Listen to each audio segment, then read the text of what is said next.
The greatest animal killer of all is found right across Australia. In fact, it's found throughout the world. According to some estimates, the mosquito is responsible for the deaths of more than half the humans that have ever lived. Yet only a few species actually feed on us. Mosquitoes are a vital link in the food chain. In their various life stages, they provide tons of food for other insects, fish, birds and mammals. The chances of any one individual living to adulthood are astronomical, yet the ones that do have had far more destructive effect on human beings than any other animal.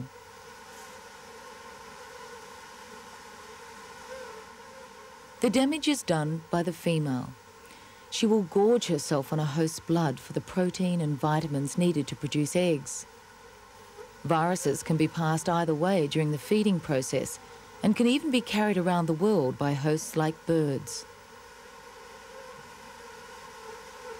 Serious mosquito-carried viruses like malaria, dengue fever, Ross River fever and encephalitis can mutate rapidly, so long-term prevention is almost impossible. In fact, the only effective prevention is not to get bitten. There are few sounds more annoying than the high-pitched whine of a mozzie who has you in her sights. But to the male, that sound is the irresistible call of love. When the right frequency passes the male's antenna, it stimulates sensory cells which can send nerve impulses to the brain. The male is then drawn to the female for mating.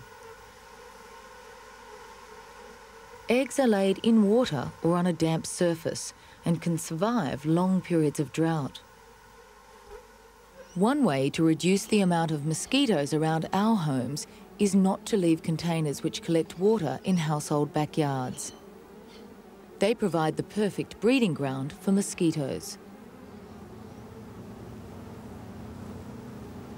Although there are far too many natural water sources to wipe out breeding grounds, spraying has been tried with good results.